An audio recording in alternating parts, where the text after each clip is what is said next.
கர்த்தருடைய பரிசுத்தநாமத்தை உண்டாகட்டும். இந்த 24வது நாளிலும் சொல்லுக்கு வந்திருக்கிற உங்களுடைய யாவருக்கும் வாழ்த்துக்களை தெரிவித்துக் கொள்கிறேன். தொடர்ந்து நம்ம பரிசுத்தத்தை குறித்து நம்ம தியானித்துக் கொண்டிருக்கிறோம். இன்றைக்கு கூட நாம் பரிசுத்தத்தை குறித்து நம்ம தியானித்து போகிறோம். நேற்றைய தினத்தில் நீ நிற்கிற இடம் பரிசுத்தம் என்று சொல்லி நாம் தியானித்தோம். இன்றைக்கு நாட்கள் பரிசுத்தம் என்பதை குறித்து நாம் தியானிக்கிறோம். கர்த்தருடைய பரிசுத்த நாள் நான் பரிசுத்தம் என்கின்றது குறித்து நாம் தியானிக்க போகிறோம். கர்த்தருடைய பரிசுத்தம் ஆதியாகமம் வேதத்தில் ஆதியாகமம் 2ஆம் அதிகாரம் 3ஆம் வசனத்தை தேவன் தாம் சிருஷ்டித்து உண்டு பண்ணின தம்முடைய கிரியைகள் எல்லாம் முடித்த பின்பு அதிலே ஓய்ந்திருந்தபடியால் தேவன் 7ஆம் நாளை ஆசீர்வதித்து அதை பரிசுத்தமாக்கினார். அருமையான கர்த்தருடைய பிள்ளைகளே, ஆண்டவராகிய தேவன் 6 நாட்களிலே எல்லாவற்றையும் சிருஷ்டித்து முடித்து 7வது நாளிலே ஆண்டவராகிய தேவன் ஓய்ந்திருந்தார். இப்போ ஓய்ந்திருந்த நாளை 7ஆம் நாளை தேவன் ஆசீர்வதித்து அதை பரிசுத்தப்படுத்தினார். இப்போ நாள் பரிசுத்தம். 7 நாட்கள், வாரத்தில் 7 நாட்கள் இருக்கிறது. அந்த 7 நாட்களிலே ஒரு நாளை ஆண்டவர் என்ன செய்தார்? பரிசுத்தப்படுத்தினார். அப்போ அந்த பரிசுத்தப்படுத்தின நாள் தான் ஓய்வு நாள். கர்த்தருடைய பரிசுத்த நாமத்துக்கு மகிமை உண்டாகட்டும். அருமையான கர்த்தருடைய பிள்ளைகளே, இந்த பரிசுத்த ஓய்வு நாளிலே தேவனுக்கு பிரியமான காரியங்களை நாம் செய்ய வேண்டும். 6 நாட்களும் நீங்கள் வேலை செய்யலாம். 7வது நாள் தேவனுக்குரிய நாள், ஓய்வு நாள். அந்த ஓய்வு நாளிலே தேவன் பரிசுத்தப்படுத்தினதினாலே அந்த நாளை நம் பரிசுத்தமாக எண்ண வேண்டும். அறிஞர கர்த்தருடைய பிள்ளைகளை, கர்த்தருடைய பரிசுத்த நாமத்துக்கு மகிமை உண்டாகட்டும். அப்போ பரிசுத்த நாளை, ஓய்வு நாளை நம் பரிசுத்த நாளாக எண்ணுவோமானால் நிச்சயமாக தேவன் நமக்கு ஆசீர்வாதத்தை கற்றுத் தருவார். இன்னைக்கு ஏன் ஆசீர்வாதத்தை பெற்றுக்கொள்ள முடியல? எவ்வளோ பிரயாசப்பட்டோம், நம்ம பொத்தலான பையில போடுகிறோம். ஏன் சம்பாதிக்கிற பணங்கள் நம்ம கையில் நிற்க மாட்டேங்குது அப்படின்னு சொன்னால், நம்ம ஓய்வு நாளை தேவன் பரிசுத்தப்படுத்தி இருக்கிறார். அந்த ஓய்வு நாளிலே, பரிசுத்தப்படுத்தப்பட்ட நாளிலே நாம் தேவ சமூகத்திற்கு கடந்து வர வேண்டும். கர்த்தருடைய பரிசுத்த நாமத்துக்கு மகிமை உண்டாகட்டும். அப்போ வேதம் சொல்லுகிறது, ஏசாயா 58ஆம் அதிகாரம் 13-14 வசனங்களிலே வாசிக்கும் பொழுது, ஏசாயா என் பரிசுத்த நாளாகிய ஓய்வு நாளிலே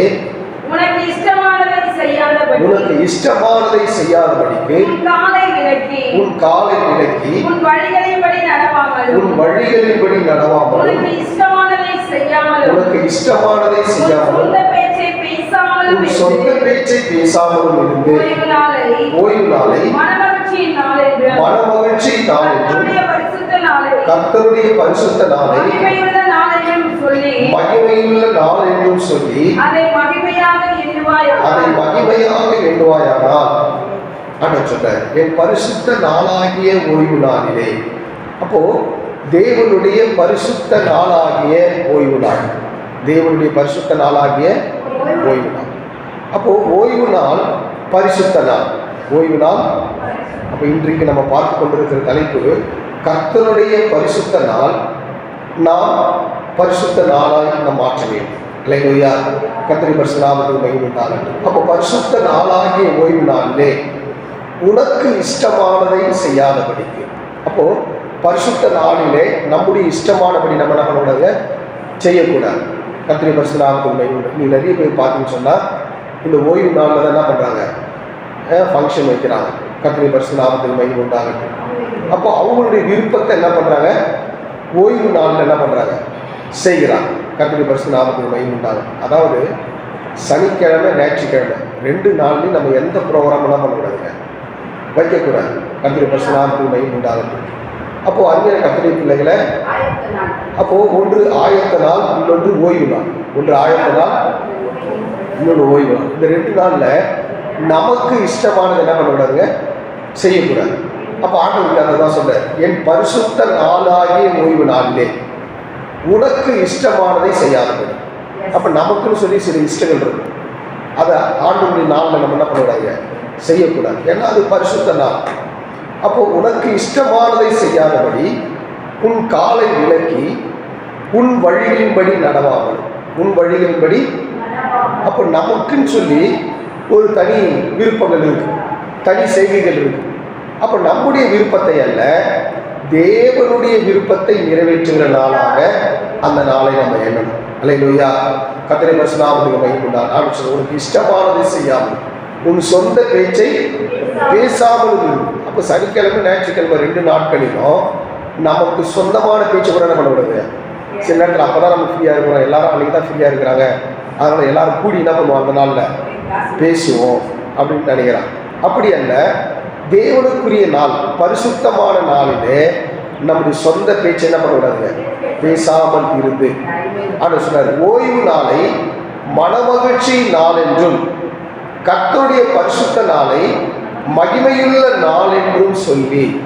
அப்போ நம்ம அந்த நாளை என்ன நினைக்கணும் அப்படின்னா, அது கர்த்தருடைய பரிசுத்த நாள், கர்த்தருடைய பரிசுத்த நாள்.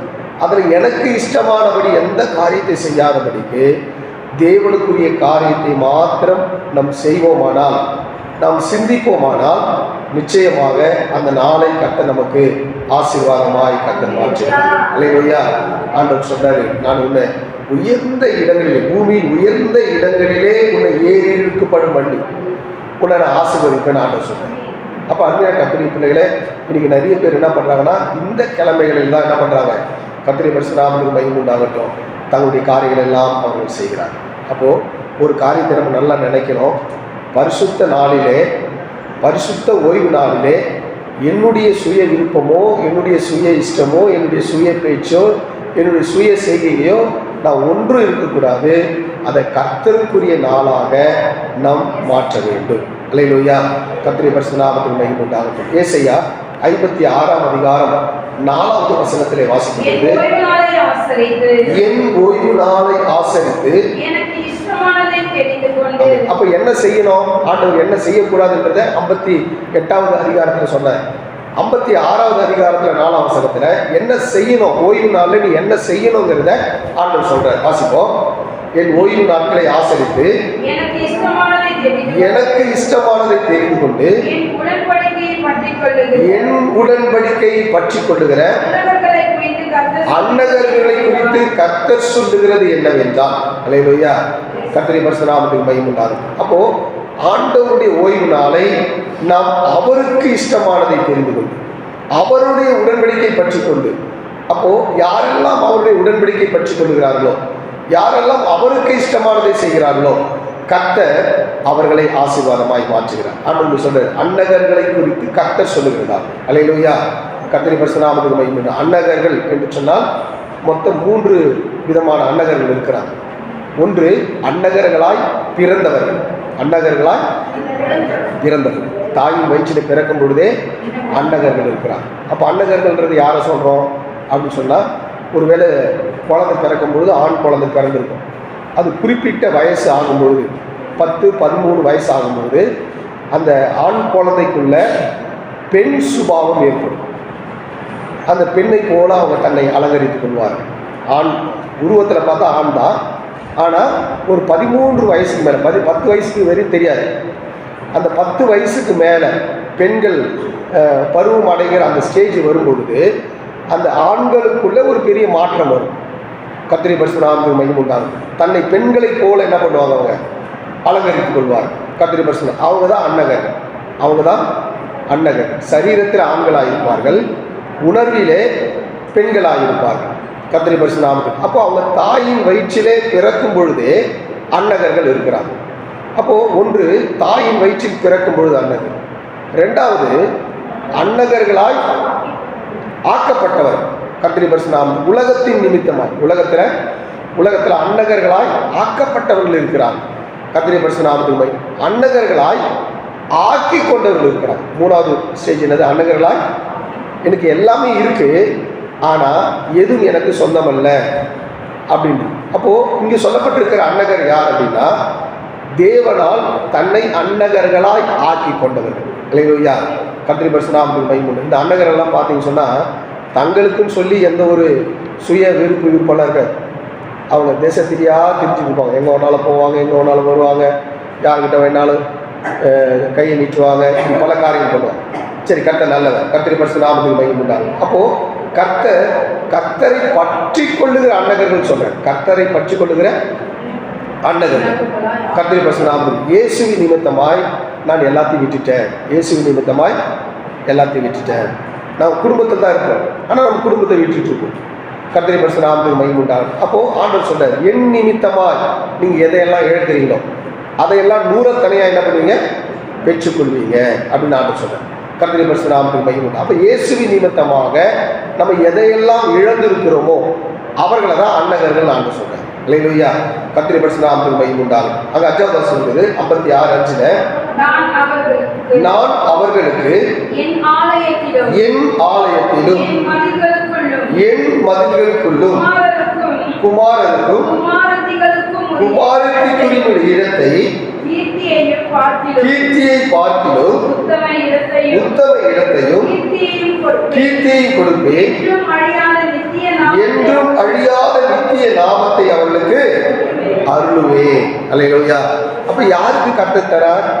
பரிசுத்த நாளை, கர்த்தருடைய ஓய்வு நாளை பரிசுத்த நாள் என்று சொல்லி யாரெல்லாம் தன்னை அன்னகர்கள் ஆக்கி கொண்டார்களோ, அல்லேலூயா, அவர்களுக்கு ஆண்டவர் நித்திய கீர்த்தியையும் அழியாத நித்திய மகிமை நாமத்தை கட்டணப்படலாம் ஆண்டவர் தருகிறேன் என்று சொல்கிறார். அல்லேலூயா.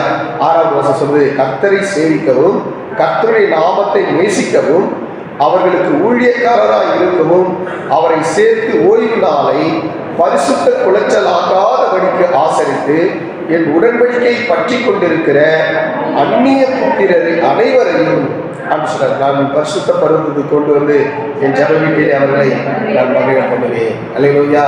அப்போ பரிசுத்த நாளை, கர்த்தருடைய ஓய்வு நாளை பரிசுத்த நாள் என்று சொல்லி நம்ம ஆலயத்திலே வந்து தேவனுடைய வார்த்தைகளை கேட்டு தன்னுடைய உடன்படிக்கையை உறுதிப்படுத்தி கொண்டு தேவனோடு கூட எந்த ஒரு மனுஷன் ஜீவிக்கிறானோ அந்த மனுஷனை கர்த்தர் ஆசீர்வதிக்கிறார். அல்லேலூயா.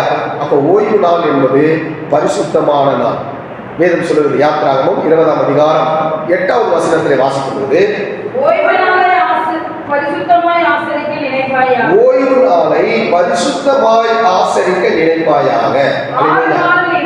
அப்படி 6 நாளும் வேலை செய்து கிரியைகளை எல்லாம் நடப்பிப்பாயாக. 7ஆம் நாளோ உன் தேவனாகிய கர்த்தருடைய ஓய்வு நாள். அது நீ ஆனாலும் உன் குமாரரானாலும் உன் குமாரத்தியானாலும் உன் வேலைக்காரரானாலும் உன் வேலைக்காரியானாலும் உன் மிருகஜீவர்கள் ஆனாலும் உன் வாசலில் இருக்கிற அந்நியனானாலும் யாதொரு வேலையும் செய்ய வேண்டும். கர்த்தர் 6 நாளைக்குள்ளே வானத்தையும் பூமியின் சமுத்திரத்தையும் அவையில் உள்ள எல்லாவற்றையும் உண்டாக்கி 7ஆம் நாளிலே ஓய்ந்திருந்தார்.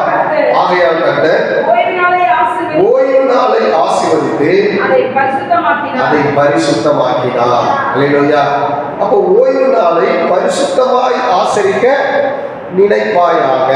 அல்லேலூயா. அப்போ அருமையான கர்த்தருடைய பிள்ளைகளை ஒவ்வொரு ஓய்வு நாளிலும் நம்ம பரிசுத்தமாய் ஆசரிக்க நினைக்கணும். அல்லேலூயா. நம்ம நினைச்சாதான் நம்ம அதை செய்ய முடியும். நம்ம நினைச்சாதான் என்ன பண்ண முடியும், அதை செய்யணும். நினைக்காம அதை என்ன பண்ண முடியாதுங்க, செய்ய முடியாது.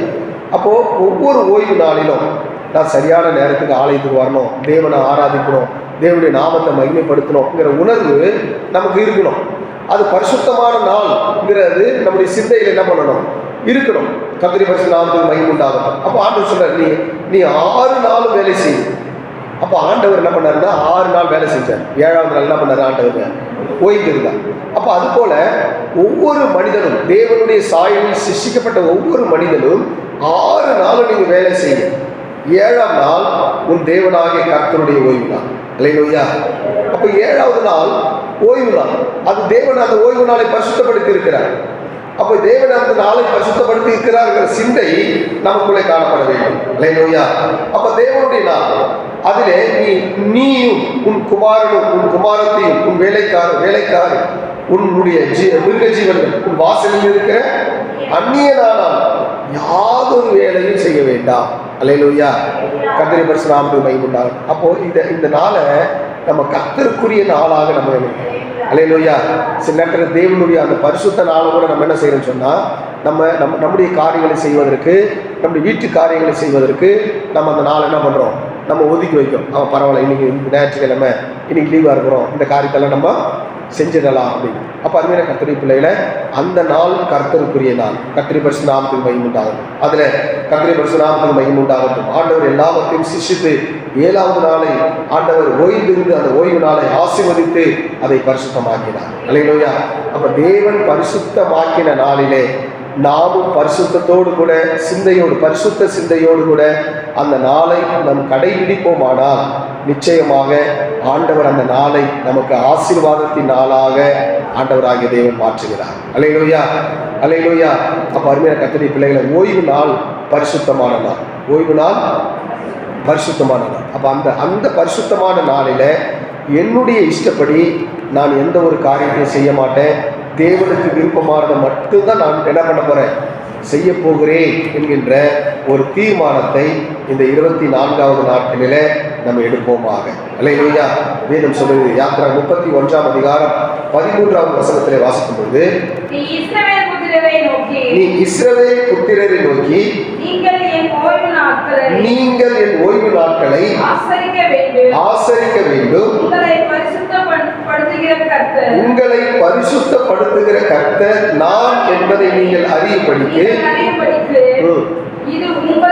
இது உங்கள் தலைமுறை தோறும் எனக்கும் உங்களுக்கும் அடையாளமாக இருக்கும். அல்லேலூயா. அப்ப ஆண்டவர் சொல்றாரு, இஸ்ரவேல் புத்திரரை நோக்கி நீங்கள் என் ஓய்வு நாளை ஆசரிக்க வேண்டும். ஓய்வு நாள் என்ன பண்ணணும், ஆசரிக்க வேண்டும். எதுக்கு ஆசரிக்கணும், உங்களை பரிசுத்தப்படுத்துகிற கர்த்தர் நான் என்பது. அல்லேலூயா. அப்ப அந்த பரிசுத்த நாளிலே கர்த்தர் என்ன செய்கிறாரு, உங்களை பரிசுத்தப்படுத்துகிறார்.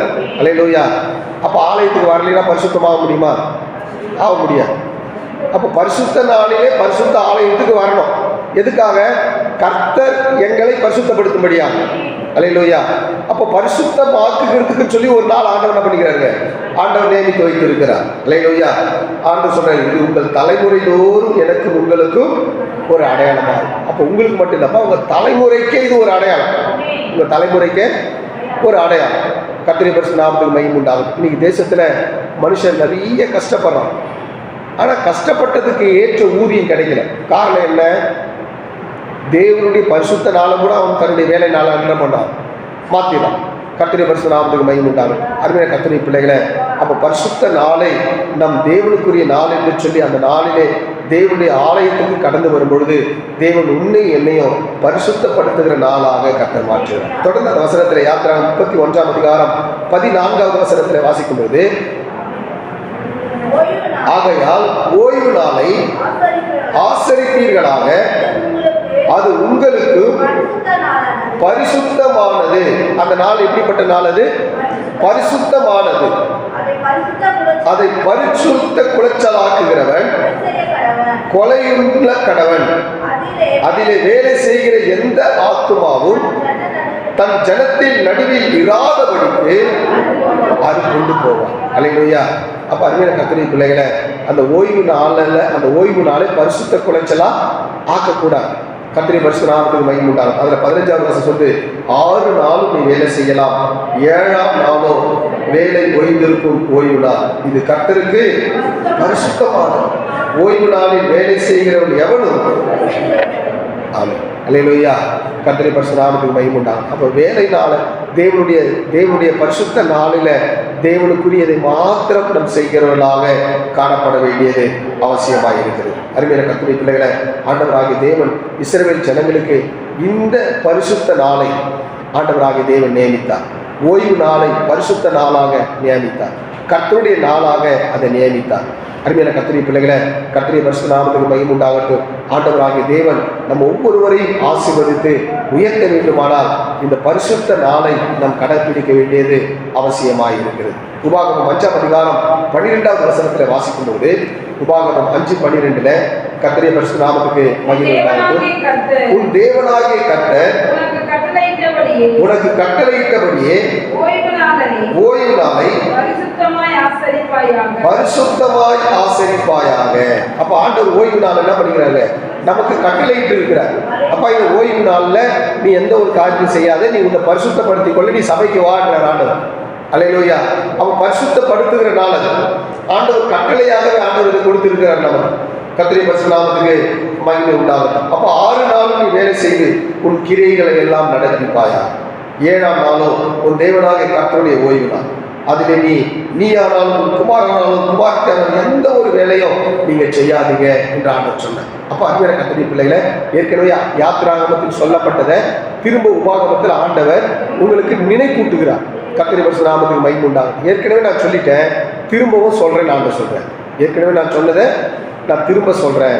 அப்ப திரும்ப திரும்ப கர்த்தர் அந்த காரியத்தை உணர்த்துவதற்கு காரணம் என்ன? ஓய்வு நாள், பரிசுத்த நாளிலே நீங்கள் பரிசுத்தமாய் மாற வேண்டும். அல்லேலூயா. அப்ப பரிசுத்தமா மாறினாதான் பரலோகத்துக்கு வர முடியும். பரிசுத்தமா மாறினாதான் பரலோகத்துக்கு வர முடியும். பரிசுத்தம் இல்லாமல் ஒருத்தர் எங்க வர முடியாது, பரலோகத்துக்கு வர முடியாது. கர்த்தருடைய பரிசுத்த நாமத்துக்கு மகிமை உண்டாகும். அப்போ ஆண்டவராகிய தேவன் இஸ்ரவேல் ஜனங்களை வனாந்தரத்தில் 40 ஆண்டுகள் வழி நடத்தினார். இந்த ஓய்வு நாள்ல மன்னா வராது. ஓய்வு நாள் என்ன வராது? 6 நாளும் மன்னா வரும். ஓய்வு நாள்ல என்ன வராது? மன்னா வராது. கர்த்தருடைய பரிசுத்த நாமத்துக்கு மகிமை உண்டாகும். ஆண்டவருடைய சிஸ்டத்தை பாருங்க. இந்த 6 நாள்ல நீங்க மன்னாவை போய் காயில போய் சேர்க்கணும். யாரும் அதிக ஆயில அதை மீறியா வைக்கக்கூடாது. நல்லா கவனிக்கணும். இப்போ ஒருவேளை நான் திங்கட்கிழமை மன்னா எடுக்கிறேன்னா அதை செவ்வாய்க்கிழமை வரையும் நான் என்ன பண்ணிருக்கூடாதுங்க, வச்சிருக்கக்கூடாது. சப்போஸ் அப்படி வச்சிருந்தா என்ன ஆகும்? அது புழு பூத்து நாரிடும், கத்திரி கெட்டு போயிடும். கத்திரி பரிசுத்த நாமத்துக்கு மகிமை உண்டாகும். ஆனா ஆண்டவர் ஓய்வு நாளுக்கு முன்னாடி வர்ற நாள்ல மன்னாவை எடுத்து வச்சுக்கொண்டார். அப்படி ஓய்வு நாளுக்கு முன்னாடி நாள் மன்னா எடுத்து வச்சது மன்னா கெட்டு போகணும். நல்லா கவனிக்கணும். மற்ற நாள்லாம் எடுத்து வச்சா என்ன ஆகிடும்? கெட்டு போயிடும். ஆனால் ஓய்வு நாளுக்கு முன்னாடி நாளில் மட்டும் எடுத்து வச்சா என்ன ஆகுது? கெட்டு போகாது. ஓய்வு நாளில் நீங்கள் அதை சாப்பிட்டுங்கன்ற நாடு. அல்லேலூயா. கர்த்தருடைய பரிசுத்த நாமத்துக்கு மகிமை உண்டாகட்டும். வேதத்தில் வாசிக்கும் பொழுது யாத்திராகமம் 16ஆம் அதிகாரம் 25வது வசனம். அப்பொழுது மோசே அது இன்றைக்கு புசியுங்கள், இது கர்த்தருக்குரிய ஓய்வு நாள், இதை நீங்கள் அதை வெளியிலே காண மாட்டீர்கள். அப்போ ஓய்வு நாள்ல என்ன வராது? மன்னா வராது. அதுக்கு முன்னாடி நாள் என்ன பண்ணுங்க, எடுத்து வச்சுங்க. ஓய்வு நாள் போய் நீங்க மன்னா வந்து மன்னா வந்திருக்காரு. அல்லேலூயா. அப்ப பாருங்க, ஆண்டவர் இஸ்ரவேல் ஜனங்களை வழி நடத்தும் பொழுது ஆண்டவர் அற்புதத்தை ஆண்டவர் செஞ்சார். அல்லேலூயா. ஒரு நாள்ல கெட்டு போற மன்னா ஓய்வு நாள் வரும்பொழுது அது கெட்டு போகாமல் பாதுகாக்கப்பட்டது. அல்லேலூயா. இன்னும் சொல்ல போனா உடன்படிக்கை பெட்டியில மன்னா வைக்கப்பட்ட பொற்பாத்திரம், அந்த மண்ணை ஆயுசுக்குள்ளா கெட்டு போல. அல்லேலூயா. அப்போ ஆண்டவர் ஒரு சிஸ்டத்தை வச்சுக்கிறார். ஒரு நாளில் கெட்டு போகிறதுக்குது, 2 நாள் வச்சிருந்தாலும் கெட்டு போகிறதுக்குது, ஆயுசுக்குள்ளா வச்சிருந்தாலும் கெட்டு போகாமல் இருக்குது. அல்லேலூயா. அப்போ என்னென்ன, ஒவ்வொரு நாளும் மன்னாங்கிற வார்த்தையை தேவனிடத்திலிருந்து பெற்றுக்கொள்ளே வேண்டும். அல்லேலூயா. அது உங்களை புஷ்டியாக்கி கொண்டே இருக்கும். கர்த்தருடைய பரிசுத்த நாமத்துக்கு மகிமை உண்டாகும். யாத்திராகமம் 16ஆம் அதிகாரம் 26வது வசனத்தில் வாசிக்கும் போது 6 நாளும் அதை சேர்ப்பீர்களாக, 7ஆம் நாள் ஓய்வு நாளாய் இருக்கிறது, அதிலே அது உண்டாயிராது என்றார். அல்லேலூயா. 6 நாளும் சேருங்க, 7வது நாள்ல அது உங்களுக்கு கிடைக்காது அப்படின்ட்டார். அல்லேலூயா. அருமையான கர்த்தருடைய பிள்ளைகளை, அப்பவும் சிலர் அதில் இருக்கிறாங்க. 7ஆம் நாளிலே ஜனங்கள் சிலர் அதை சேர்க்க புறப்பட்டார்கள், அவர்கள் அதை காணவில்லை. அல்லேலூயா. அப்போ ஆண்டவர் என்ன சொல்றாருன்னா, அப்பா என் கட்டளைகளையும் என் பிரமாணங்களையும் எந்த மட்டும் மனதில்லாமல் இருப்பீங்க. அல்லேலூயா. எப்ப உங்க மனசுல என்ன நினைச்சிருக்கிறீங்க, எந்த மட்டும் மனசு இல்லாமல் இருப்பீங்கன்ற நாடு. ஏன்னா ஆண்டவர் இன்ஸ்ட்ரக்ஷன் சொல்றாங்கன்னா அதை மட்டும் தான் செய்யணும். எக்ஸ்ட்ரா என்ன பண்ணக்கூடாதுங்க, செய்யக்கூடாது. கர்த்தருடைய பரிசுத்த நாமத்துக்கு மகிமை உண்டாகும். அதாவது என்னென்ன, இன்னைக்கு விசுவாசிகள் மட்டும் இல்லை, சில ஊழியம் செய்கிறவங்க கூட அந்த காரியங்களை ஃபாலோ பண்ணுறது இல்லை. கர்த்தருடைய பரிசுத்த நாமத்துக்கு மகிமை உண்டாகும். நேற்று பாஸ்டர்ஸ் மீட்டிங் நடந்தது. ஏறக்குறைய 80 பேருக்கு மேலே 85 பாஸ்டர்ஸுங்க அதில் கலந்து கொண்டாங்க. அல்லேலூயா. கர்த்தருடைய பரிசுத்த நாமத்துக்கு மகிமை உண்டாகும். ஃபர்ஸ்ட் வந்தவங்களுக்கு மட்டும் முக்கியத்துவம் கொடுத்தார். முதல் வந்த 5 பாஸ்டர்மா வந்தாங்க, 5 பாஸ்டர் வந்தாங்க. நான் சொன்னேன், ஆளுக்கு 2 சரணங்கள் பாடுங்க. பாஸ்டர்ஸ் எல்லாம் ஜோம் பண்ணுங்க அப்படின்னு. பாசமாகலாம் 2 சரணம் பாடுங்க, பாஸ்டர்ஸ் எல்லாம் என்ன பண்ணுங்க, ஜோம் பண்ணுங்க அப்படின்னு. கர்த்தருடைய பரிசுத்த நாமத்துக்கு மகிமை உண்டாகட்டும். பாஸ்டர்ஸுக்கு ஜோம் பண்ணுங்க, பாசமாக பாடுங்க. ஒரு பாஸ்டர் வந்து மைக்கு பிடிச்சி பாட்டு பாட ஆரம்பிச்சிட்டேன். அல்லேலூயா. நான் கொடுத்த இன்ஸ்ட்ரக்ஷன் என்ன? ஜோம் பண்ணுங்கன்னு சொன்னேன். பாஸ்டர்ஸுங்க ஜோம் பண்ணுங்க, பாசமாக பாட்டு பாடுங்க. ஒரு பாசமாக வந்து இங்கே வந்து ஜோம் பண்ணுங்க. அப்போ என்னென்ன சொன்ன காரியங்களை சரியாக அவங்க என்ன பண்ணுறதில்ல, கவனிக்கிறது. சில நேரத்தில் கவனித்தாலும் இவர் என்ன சொல்கிறது, நான் என்ன செய்யுது. அல்லேலூயா. கர்த்தருடைய பரிசுத்த நாமத்துக்கு மகிமை உண்டாகட்டும். சில நேரத்தில் ஒரு சிலருக்கு கவனிக்காமல் இருக்கிறதுனால அந்த மிஸ்டேக் பண்ணுவாங்க. சிலர் என்ன பண்ணுவாங்க, இவர் சொல்லி நான் என்ன செய்யணும், நான் என் இஷ்டமாக நான் பண்ணுறேன். அல்லேலூயா. கர்த்தருடைய பரிசுத்த நாமம். அப்போ கர்த்தர் என்ன சொல்கிறாரோ அதுக்கு அப்படியே கீழ்ப்படியும். கர்த்தர் என்ன சொல்கிறாரோ, அப்பா இன்னைக்கு போய் காலையில் அதிகாலையில் போய் மண்ணாவை சேரு பண்ணால் சேர்க்கணும். அப்போ உனக்கு ஆசீர்வாதமாக இருக்கும். நாளைக்கு போகாதப்பா மண்ணா கிடைக்காதுன்றாரு. அவங்க என்ன பண்ணுறாங்க, ஒரு சிலர் மண்ணை தேடி போகிறாங்க. அப்போ ஆண்டு சொல்கிறார், எந்த மட்டுமா இன்னும் இந்த மாதிரி இருக்கீங்க அப்படின்னு. அல்லேலூயா. கர்த்தருடைய பரிசுத்த நாமத்துக்கு மகிமை உண்டாகட்டும். நானும் ஒரு 2 நாளாக சொல்லிருக்கிறேன், எல்லாரும் சேர்ந்து பாயை எடுத்து வச்சுட்டு போகலான்றேன். எல்லாம் வீட்டுக்கு போயிருக்கு. அல்லேலூயா. கடைசியில் இந்த சின்ன சின்ன குழந்தைங்க மட்டும்தான் இருக்குது. ஆமே, நமக்கு நிறைய வேலைகள் இருக்குது. அல்லேலூயா. முடியலன்னு சொல்லிட்டு போகிறதுக்கு நேரம் இல்லை. நம்ம ஐயா எனக்கு நேரம் இல்லையா அப்படின்ட்டு நீங்கள் தான் சொல்ல மாட்டீங்களா? சரி, கரெக்டாக தான் இல்லை. அல்லேலூயா. கர்த்தருடைய பரிசுத்த நாமத்துக்கு மகிமை உண்டாகட்டும். அப்போ நல்லா கவனிக்கணும். கர்த்தருடைய பரிசுத்த நாமத்துக்கு மகிமை உண்டாகட்டும். நீங்கள் செய்யுங்க அப்படின்னும் போது நீங்கள் செய்யாத போகும்போது செய்கிறவங்கள என்ன பண்ணக்கூடாது, கஷ்டப்படுத்தக்கூடாது. ஆமே. அல்லேலூயா. கர்த்தருடைய பரிசுத்த நாமத்துக்கு மகிமை. நான் இந்த 2 நாளாக பார்த்தா 2 நாளாக எல்லாருமே போயிட்டீங்க. எல்லாரும் போயிட்டீங்க. சின்ன சின்ன குழந்தைங்க மட்டும்தான் இருக்குது. அதை வச்சு நானும் வேலை செஞ்சு முடிச்சோம். அல்லேலூயா. கர்த்தருடைய பரிசுத்த நாமத்துக்கு மகிமை உண்டாகட்டும். அப்போது நான் நினச்சேன், ஆண்டவர் சொல்லி நம்ம எத்தனை விஷயத்தை நம்ம செய்யலை. அப்போ நமக்கு எவ்வளோ கோவம் வருது. நம்ம சொல்ல விஷயத்தை நம்ம செய்யலைன்னா என்ன பண்ணுறோம், கோவப்படுறோம். அப்போ கர்த்தர் சொல்லி நம்ம எத்தனை விஷயத்தை செய்யாமல் போயிட்டோம். கர்த்தருடைய பரிசுத்த நாமத்துக்கு மகிமை உண்டாகட்டும். அப்போ அருமையான கர்த்தருடைய பிள்ளைகளை, அப்போ தேவன் ஆண்டவர் பரிசுத்த ஓய்வு நாளை பரிசுத்தமாய் ஆசரிக்க வேண்டும்னு. அப்போ அதில் நமக்கு ஒரு பயபக்தி தேவை. அதில் ஒரு பயபக்தி. கர்த்தருடைய பரிசுத்த நாமத்துக்கு மகிமை உண்டாகட்டும். லேவியராகமம் 19ஆம் அதிகாரம் 30வது வசனத்தில் வாசிக்கும் பொழுது, லேவியராகமம் 19:30 என் ஓய்வு நாளை ஆசரித்து என் பரிசுத்த ஸ்தலத்தை குறித்து பயபக்தியாய் இருப்பீர்களாக. அப்ப ஆண்டவர் இந்த சிஸ்டத்தை எதுக்காக வச்சாருங்க, நீங்க பயபக்தியாய் இருக்கணுன்றதுனால. ஓய்வு நாளை பரிசுத்த நாளை பரிசுத்தமாக ஆசரிக்கிறீங்களா, அதில் உங்களுக்கு பயபக்தி இருக்கா அப்படிங்கிறத செக் பண்ணுறதுக்காக கர்த்தர் இந்த நாளை ஆண்டு வச்சிருக்கிறேன். அல்லேலூயா. அப்போ நமக்கு பயபக்தி இருக்குதா, ஓய்வு நாளில் பயபக்தி இருக்குதா, பரிசுத்த நாளாக நம்ம அதை கடைப்பிடிக்கிறோமா? அல்லேலூயா. இதுவரை நீங்கள் சொந்த பேச்சை பேசியிருக்கலாம், சொந்த இடத்துக்கு போயிருக்கலாம். ஆனால் இன்றைக்கி ஒரு தீர்மானம் பண்ணுங்கள், ஓய்வு நாளில் பரிசுத்த நாளில் நான் ஆண்டவருடைய சித்தத்தை தவிர வேறு எதையும் நான் என்ன பண்ண மாட்டேன், செய்ய மாட்டேன். அல்லேலூயா. அது ஆண்டவருக்கு பயபக்திக்குரிய நாள். அது கர்த்தருடைய பரிசுத்த நாமத்துக்கு மகிமை உண்டாகட்டும். அப்போது ஆண்டவராகிய தேவன் இந்த ஓய்வு நாளில் தான் ஆண்டவர் உங்கள் கண்களை திறக்கிறார். ஓய்வு நாளில் தான் ஆண்டவர் என்ன பண்ணுறாருங்க, இந்த பரிசுத்த நாளில் தான் கண்கள் ஆண்டவர் என்ன பண்ணுறாங்க, திறக்கிறார்.